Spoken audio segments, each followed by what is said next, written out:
Živjo, sem Jernej Koprivnikar, Proteini.si svetovalec in fitness trener. Imaš vprašanje ali dilemo? Piši mi še danes.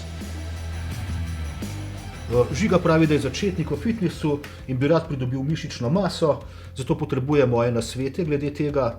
Ali bi tudi ti rad pridobil mišično maso? Glej naprej. Večina začetnikov, ki želi pridobiti na mišični masi, naredi sebi, svojemu telesu pa svojemu videzu več škode, kot pa koristi. Namesto da bi vprašali strokovnjaka za nasvet, se raje poslužijo raznih YouTubov, raznih gurujev in posegajo po mitih, namesto da bi poslušali stroko. V nadaljevanju bom zato izpostavil 5 najpogostejših napak, zaradi katerih verjetno ne napreduješ.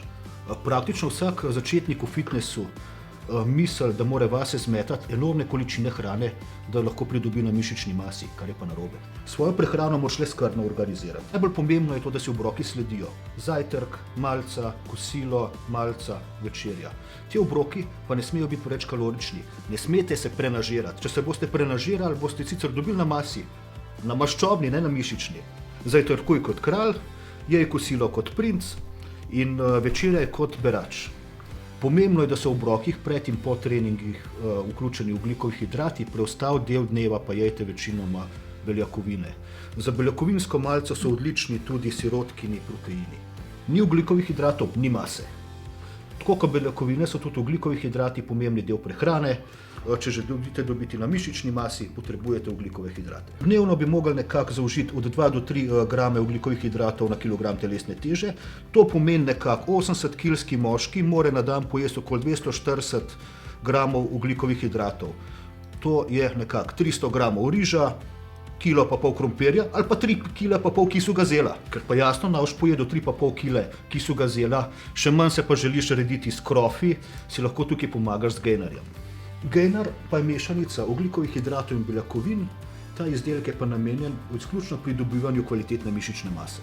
Maščobe so gradniki testosterona, testosteron je pa glavni hormon, ki vpliva na rast mišične mase. Za dvig moškega hormona testosterona pa lahko poskrbiš tudi z naravnim pospeševalcem ali testobusterjem.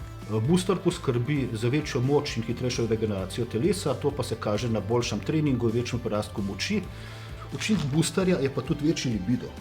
BCA aminokisline igrajo ključno vlogo pri gradnji in regeneraciji mišic, preprečujejo pa tudi razgradnjo mišične mase. Telo samo jih ne more proizvesti, zato je nujno potrebno, da jih vnesemo v hrano. Pitje aminokislin med treningom služi telesu kot dodaten vir energije, zato je lahko tudi trening daljši in bolj intenziven. Priporočam, da med treningom pijete BCA aminokisline. Mišica raste tudi, kadar počiva, zato ne zanemarjaj spanca, treniraj z glavo. Pred spanjem pa je treba vaše mišice tudi nahraniti, zato priporočam kazein.